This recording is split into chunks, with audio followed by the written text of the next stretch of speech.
Seorang rekan yang kuliah di UGM pernah bercerita ke saya, bahwa di kampusnya, Islamisme bergerilya. Posisi strategis senantiasa menjadi ajang rebutan kelompok sebelah, dan melalui cara tersebut, mereka menguasai medan indoktrinasi.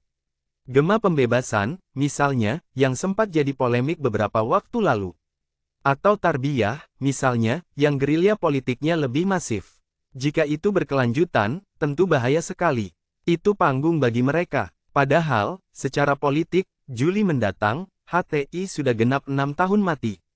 Mestinya tidak ada lagi kekhawatiran karena, harusnya, propaganda khilafah juga tidak lagi berjalan. Kenyataannya tidak demikian. Yang namanya propaganda tetap menemukan celah, melanggengkan eksistensi narasi khilafah atau keinginan mengganti pemerintah. Sementara itu di tataran birokratis, narasi moderasi beragama hanya berkiprah di PT KIN, belum ke PT UN. Ini kemudian menjadi tantangan bagi dakwah moderasi beragama, agar, dalam praktiknya, narasi moderat tidak sekadar menjadi proyek kemenak belaka, sementara Kemendikbud hanya sibuk dengan birokrasi sistem pendidikan. Sampai kapanpun propaganda khilafah tidak akan berhenti selama peluang ke arah indoktrinasi masih lebar. Politik hanya satu bidang strategis, sementara pendidikan adalah strategi lainnya. Semua lini harus steril dari propaganda khilafah. Ini, semua persoalan tadi, kembali kepada penggiat moderasi beragama sendiri. Kampus umum merupakan korban, dalam arti menjadi sasaran empuk para aktor propaganda khilafah atau Islamisme secara umum.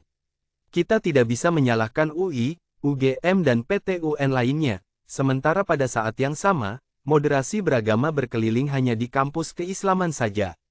Kita sudah menang secara politik melawan mereka. Tinggal satu langkah lagi, yakni kampus umum.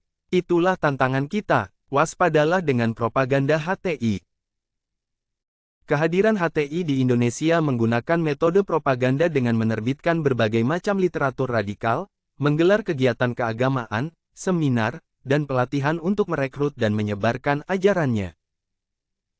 Propaganda khilafah HTI, jika terus berkembang, akan menimbulkan konflik sosial, bahkan dapat melahirkan terjadinya tindak terorisme yang membahayakan keselamatan dan keamanan negara. Masyarakat harus terus mempelajari, memahami, dan mengkaji ideologi-ideologi yang berkembang agar tidak mudah menyerap propaganda yang bersifat radikal dan mengancam keamanan negara.